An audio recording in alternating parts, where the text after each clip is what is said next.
क्या अविद्यानामन्तस्तिमिरामिहिरद्वीपनगिरे अनंत आस्था के निकेतन भगवान महावीर के चरणों में वंदना। अनंत शक्ति के स्रोत महाप्राण पूज्य गुरुदेव के चरणों में वंदना।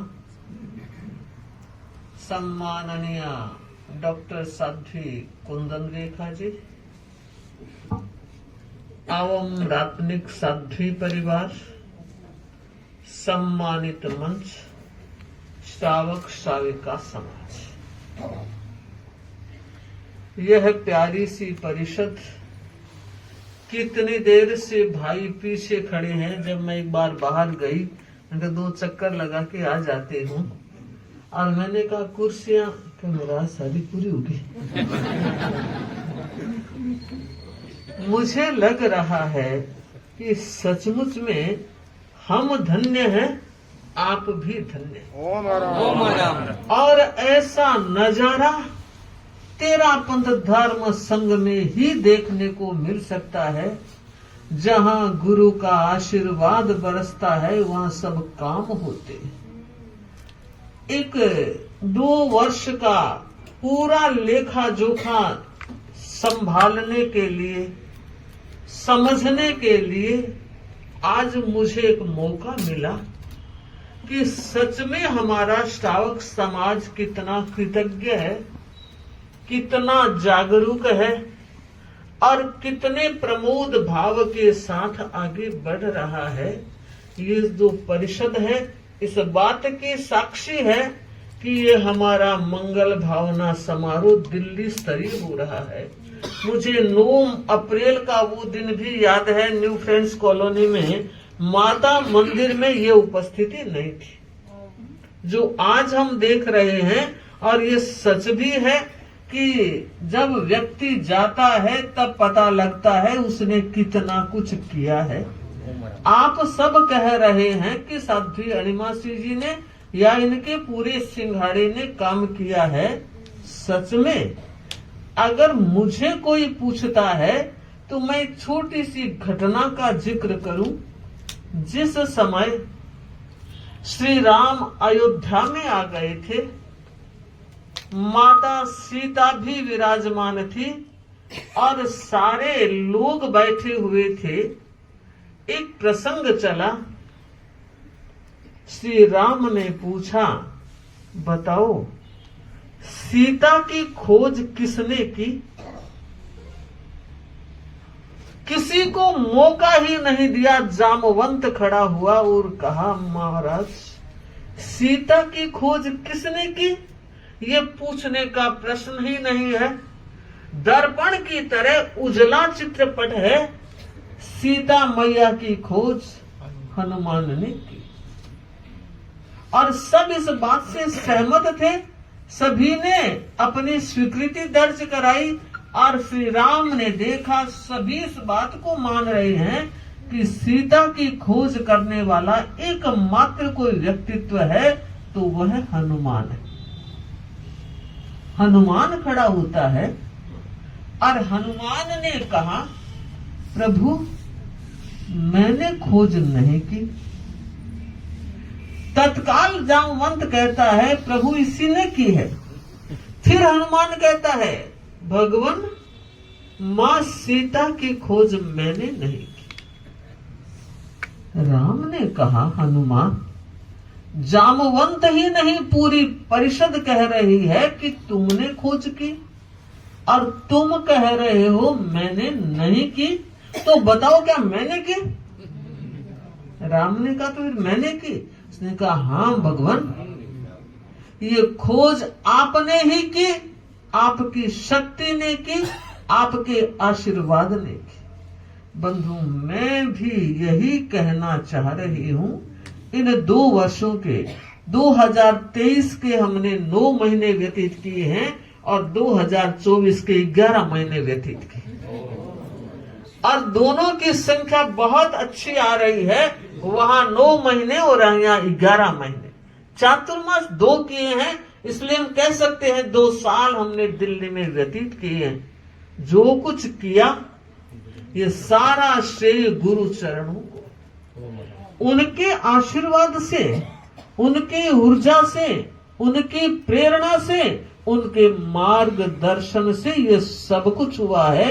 इसलिए मैं आप सबको कहना चाहूंगी, मेरा कुछ भी है नहीं, मेरा कुछ भी है नहीं, जो कुछ है सो तोर, और तेरा तुझको सौंपते क्या लागत है। ये गुरु का काम, गुरु का आशीर्वाद और गुरु का मार्गदर्शन, ये काम हुआ। और उसके साथ साथ अगर मैं किसी को श्रेय देना चाहूं तो सबसे पहला श्रेय देना चाहूंगी दिल्ली में विराजमान चारित्रात्माओं को। शासन श्री साध्वी संघमित्रा जी मास्टर जी, तब शासन श्री साध्वी रतन श्री जी मास्टर जी भी थे, आज साध्वी सुब्रता जी शासन श्री जी मास्टर जी, और उसके बाद आगे बढ़ूं शासन श्री साध्वी रवि प्रभा जी मास्टर जी, शासन श्री साध्वी ललित प्रभा जी मास्टर जी, और उसके बाद शासन श्री मुनि विमल कुमार जी स्वामी, शासन श्री मुनि विजय कुमार जी स्वामी, और साध्वी डॉक्टर कुंदन रेखा जी, साध्वी संगीत श्री जी, साध्वी ललित रेखा जी जो भी भिन्न समाचारी में है, और उसके साथ में याद कर रही हूँ मुनि श्री कमल कुमार जी स्वामी जो उग्र विहारी तपोमूर्ति है, और हमारा चातुर्मास से बहुत निकट था, मात्र 3 किलोमीटर लगभग की दूरी शहादरा और विकास मंच में। और उसके वो जो चातुर्मास हुआ उसमें मुनिश्री का बड़ा अहोभाव और प्रमोद भाव हमें देखने को मिला। और अब के सारे सिंघाड़ों में शायद सबसे छोटी साध्वी लब्धि प्रभा जी, हाँ लब्धि प्रभा जी। तो और मुझे सौभाग्य मिला, मैं सब चारित्रात्माओं के दर्शन कर चुकी हूँ, कईयों के 2 बार 3 बार, पर 1 बार प्राय सबके हो गए। अभी मैं आपको बात बताना चाह रही हूँ कि हमारा ये धर्म संघ कितना जयवंता धर्म संघ है।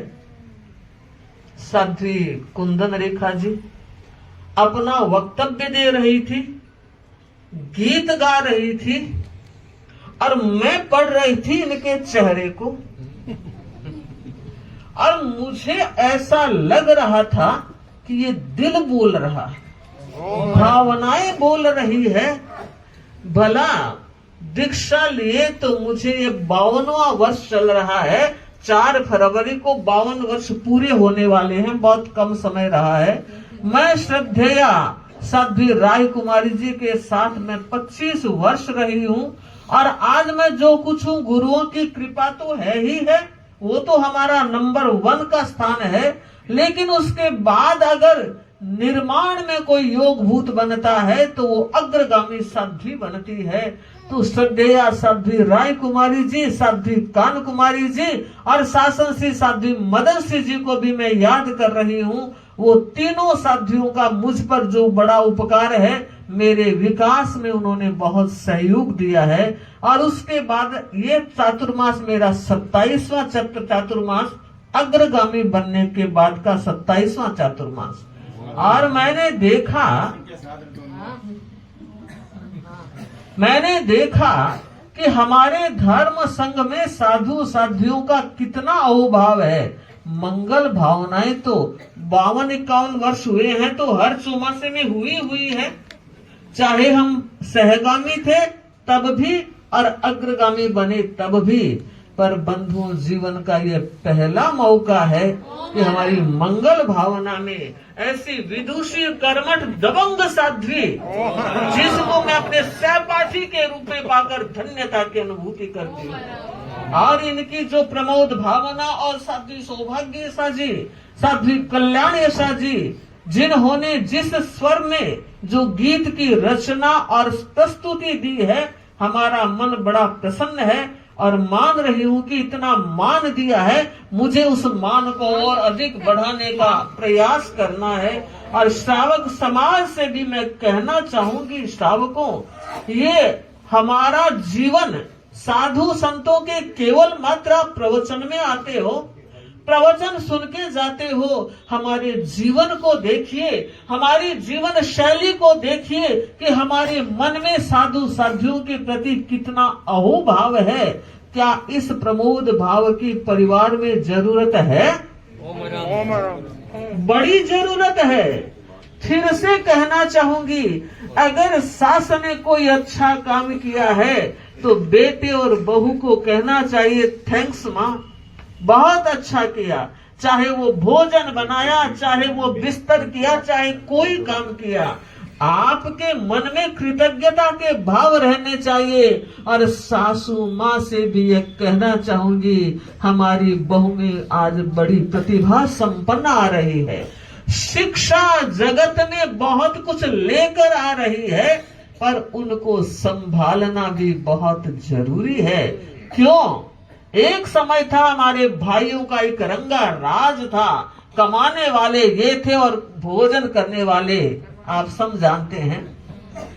वक्त बदला है, परिस्थितियां बदली है। आज जितना पुरुष वर्ग शिक्षा के क्षेत्र में आगे है, तो नारी समाज भी कम नहीं है। कई अंशों में अगर हम देखें तो उनसे आगे है। इन सारी परिस्थितियों में उभर कर एक बात सामने आई है, और वो यह है कि हमारा थोड़ा ईगो भी बढ़ गया। थोड़ा इसलिए कह रही हूं कि वो और थोड़ा हो जाए। शब्द का भी अपना असर होता है, शब्द की भी अपनी एनर्जी होती है, शब्द का भी अपना लेवल होता है। तो मैं यह कहना चाह रही हूं, एक वक्त था जब बहू रानियां सोचा करती थी, कन्या की शादी और सगाई से पहले वह सोचा करती थी, पता नहीं सासू माँ कैसे मिलेगी। और वक्त बदला तो इतना बदल गया, आज सासू माएं सोच रही है, पता नहीं बहू रानी कैसे। सोचो, विचार करो, चिंतन करो, कितने भाग्यशाली हो। हम जैसे साधु साधियां, अभी तो हम 8 ही हैं, गुरुदेव की शरण में तो 700 से ऊपर। उन सबकी जीवन शैली से अगर ये जीने का गुर आपने सीख लिया होता, बहुत कुछ बदलाव मिलता। बीती ताई बिसारी दे, आगे की सुधले।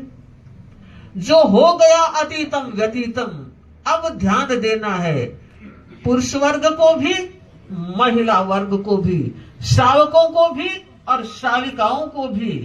घर को मंदिर बनाने की जरूरत है। आप मंदिरों में जाएं न जाएं आपकी मर्जी है, लेकिन घर को मंदिर तभी बनाया जाएगा जब भाव पवित्र होंगे, विनय और वात्सल्य का व्यवहार होगा, तो मंदिर बन जाएगा आपका अपना घर और आपका अपना आंगन। इसलिए मैं आप सभी से कहना चाहूंगी, श्रावक समाज से भी कहना चाहूंगी, अगर कोई छोटा मोटा भी काम होता है तो आप थैंक्स देना, कृतज्ञ बनना न भूलें। आपने भोजन किया, बहुत अच्छा बनाया होगा माँ या पत्नी ने, खाना खाया, तब आपको लगा आनंद आ गया, लेकिन घर जाकर ये कहना भूल जाते हो कि आज टिफिन बहुत अच्छा बना था। अगर कोई कमी रही तो जरूर कहोगे कैसे बनाया था, नमक डालना भूल गए। और तुझे पता है मैं मिर्ची ज्यादा पसंद करता हूँ, मोबाइल देखते हुए कुछ पता लगता है। मैं फिर कहना चाहूंगी आप सब, चाहे वो छोटा बालक है, चाहे वो परिवार का बड़ा सदस्य है, सब में क्वालिटी है। और आज के बचपन को आप देखकर महसूस कर ही रहेंगे, हम भी कर रहे हैं कि हमारा बचपन ऐसा नहीं था, इतनी प्रतिभा नहीं थी। आज का बच्चा जन्म के साथ प्रतिभा को लेकर आता है, और 2 साल का बच्चा मोबाइल यूं चला रहा है। सोचो, विचार करो, चिंतन करो। हमारे घर और परिवारों में आपणपे का माहौल होना चाहिए, परस्पर संप और प्रेम होना चाहिए। अगर प्रेम और संप रहेगा तो पैसे का भी आनंद ले सकोगे, और वरना कितना ही पैसा हो जाए, घर का भाई घर के दरवाजे पर नहीं आता। घर की माँ तरसती रहती है। कभी वो कहती थी कि मैं रोती थी, छोरा भोजन नहीं करता, और आज माँ रोती है, छोरा भोजन नहीं कराता। सोचो, विचार करो और चिंतन करो कि हम किस रास्ते पर आगे बढ़ रहे हैं। हमारी भारतीय संस्कृति कृतज्ञता पर टिकी हुई है, भक्ति पर टिकी हुई है। वह कृतज्ञ भाव, वह प्रमोद भाव, वह भक्ति की धारा हमारे धर्म संघ में बह रही है। इसकी आज नजीर है, आप सब ने देखा और सुना। हम चाहते हैं यह धारा हमारे परिवारों में भी आए। इतनी बड़ी जरूरत है। मैं युवा शक्ति, आज मेरे सामने बहुत लोग युवक बैठे हैं, मैं उनसे एक बात कहना चाहूंगी। माना आप में जुनून है। कई युवक आते हैं, महाराज मैं धन बहुत कमाना चाहता हूं। मैं उनसे एक ही बात कहती हूं, कितना ही कमा लोगे, धन से सुख मिल जाएगा। धन से बहुत अच्छी सैया मिल जाएगी, मगर नींद नहीं मिलेगी। जरूरत है हमारी युवा शक्ति अपने भीतर रुक गई, और वो इसलिए कि आप ध्यान देना, अपने बड़े बुजुर्ग और मम्मी पापा आपसे कितने खुश हैं। वे सुबह याद करते हैं कि बेटा ऑफिस जाएगा, सलाम करने तो आएगा। अगर नहीं करते हो तो आज से अपनी डिक्शनरी में और जीवन शैली में डाल लेना, माँ बाप का और गुरु का आशीर्वाद बहुत बड़ी चीज होती है। इसलिए कहना चाहूंगी, सुबह उठते ही जैसे ही नींद खुले, पहली वंदना अपने गुरु को होनी चाहिए। और ऑफिस जा रहे हो तो प्रणाम माँ बाप को होना चाहिए। आप उनके चरणों में झुकेंगे, उनका हाथ आएगा। वह कोरा हाथ नहीं, वह आशीर्वाद रक्षा कवच का काम करता है। और अगर शाम को जब आते हो, सुबह बिना मिले चले गए, तो माँ पिता सोचते हैं आज बेटे के काम ज्यादा होगा, जरूरी हो गया होगा, शाम को बैठेगा। और शाम को भी जब सीधे आए, टीवी पर मोबाइल पर बैठे, खाना खाया और बेडरूम में चले गए, तो माँ बाप ही वो होते हैं जो ये सोचते हैं आज छोड़ो थकेड़ो उसे। सोचो, विचार करो, कल आपको भी यह उम्र आने वाली है। आरज़ू है जीने की तो चट्टान बनकर जिए, आरज़ू है जीने की तो चट्टान बनकर जिए। यूं तो वरना हवा के पत्ते की तरह हवा यूं उड़ाकर ले जाए। विचार करना है, चिंतन करना है, और इस चिंतन को यथार्थ का धरातल भी देना है। और ये संभव तब होगा जब आप कुछ विचार गहराई से करेंगे। एक छोटा सा घटना प्रसंग। सेठ ने अपनी पत्नी से कहा, मेरे दो अजीज दोस्त आ रहे, बचपन के दोस्त आ रहे हैं, और यहाँ इस गांव में, इस नगर में, इस घर में आने के बाद पहली बार आ रहे। तुम भोजन बाहर से मत मंगाना, आजकल परंपरा हो गई। बस कुछ भी हो एक फोन करो और घर के बाद टिफिन तैयार। पसंद वही है, सच कह रहे हैं, पर ध्यान दीजिए, कोरे जीभ के स्वाद के लिए अगर ऐसा खा रहे हो तो अपने आप को बहुत रोग का घर बनाने का प्रयास कर रहे हो। सेठ ने पत्नी से कहा कि मूंग की दाल का हलवा और मोठ की दाल के बड़े बना दिए, और पूरे पड़ोस वाले ये कहते हैं तेरे हाथ का हलवा अलग ही होता है। बना लिया, और जैसे ही भोजन का समय हुआ और सूचना मिली किसी कारण से हम नहीं आ रहे, उस पत्नी ने कहा, रे सुबह सुबह एक बार पूछ तो लिया होता, मैंने कितनी मेहनत की, 4 का बनाया और 2 ही हैं हम, देखिए सेठ कितना पॉजिटिव रहा होगा। मैं आप सेठों को कह रही हूँ पॉजिटिव रहना, हर बात पे पॉजिटिव रहना। और उस सेठ ने, उस पति ने कहा भगवान बहुत अच्छी बात है, आज तो पेट के सारी सल निकल जाएंगे। भोजन करने सेठ बैठा, पत्नी बड़े प्यार से परोस रही है। आप लोग कैसे परोसते हो? ध्यान देना। ऑफिस से घर आए हैं, भाई लोग जो बात कह रहे हैं मैं सहमत कम हूं, फिर भी कहीं हो सकता है, फिर भी ध्यान देना है महिलाओं को कि घर का पति और घर का व्यवस्थापक पूरे दिन आपके लिए धूप में रहता है, घूमता फिरता है। और आज के जमाने में बहुत टेढ़ी खीर है, परिवार का भरण पोषण अच्छे ढंग से कर लेना, व्यापार को बढ़ावा देना रफ टफ काम हो गया है। पूरे दिन में जब घर आते हैं और आप अगर स्नेह के साथ उन्हें भोजन के लिए नहीं कहते हैं, बहू इधर सोई है, सास उधर मुंह फैलाई बैठी है, तो मुझे बताओ दिन की परेशानी लेकर खत्म करके घर आए सुकून से रहेंगे तो क्या रात सुकून से बीतेगी? इसलिए ध्यान देने की जरूरत है। सेठानी ने भोजन परोसा, सेठ भोजन कर रहा है। भोजन करते करते सेठ ने कहा भगवान एक रुमाल लेकर।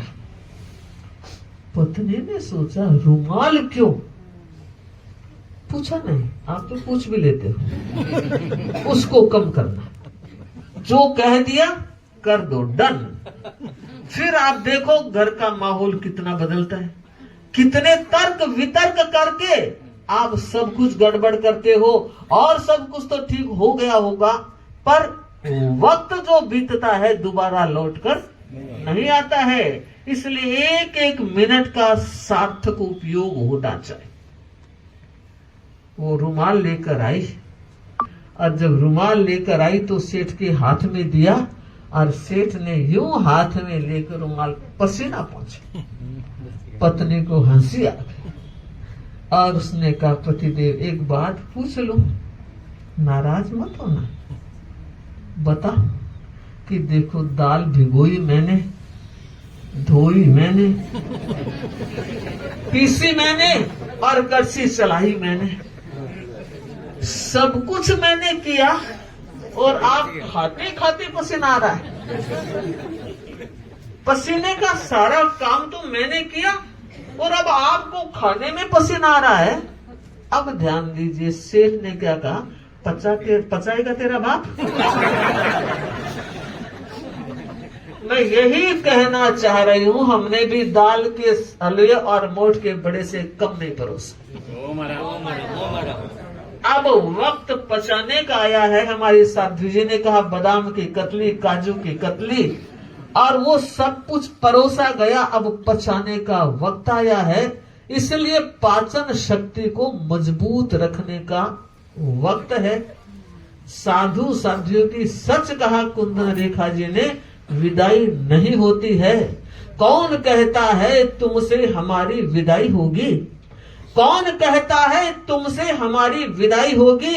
यह अफवाह तो किसी दुश्मन ने उड़ाई होगी, यह अफवाह तो किसी दुश्मन ने उड़ाई होगी। साधु संतों की विदाई नहीं करना, उन्होंने जो दिया है उसे सहेज कर रखना है और पचाने का प्रयास करना है।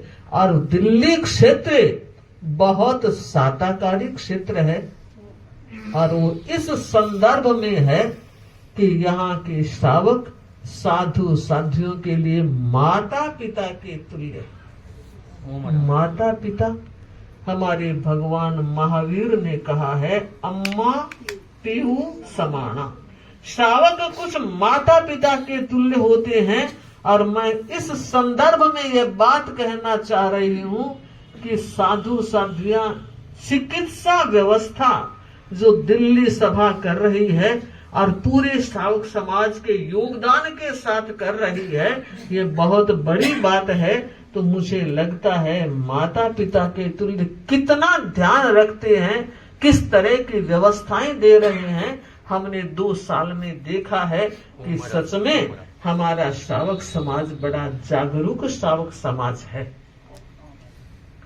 मैं बात करूं दिल्ली सभा की, रास्ते की सेवा सारी दिल्ली सभा के जुम्मे है, पर मुझे लगता है जोर कुछ नहीं आता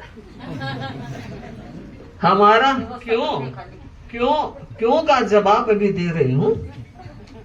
श्रावक समाज इतना जागरूक है कि आगे से आगे वो कहता रहता है हमको सेवा कब करनी है, हमें समय बताना। और हमने साक्षात देखा है कि अभी कितने लोग आ रहे हैं और ये कह रहे हैं।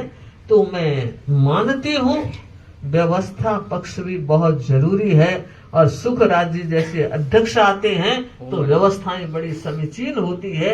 मैं छोटी सी बात बताऊं, आज सुबह में राजेश जो आपका काशिद है वो थोड़ा टेढ़ा टेढ़ा चल रहा था, तो मैंने कहा कैसे क्या है कि महाराज पैर में रोड डला है, चलने में थोड़ी कठिनाई हो रही है कि महाराज मैं धन्य हूँ कि मैं दिल्ली सभा में काशिद हूँ, मेरा सारा खर्चे का वहन इन्होंने किया है और मुझे घर बैठे 1 महीने की तनख्वाह दी है।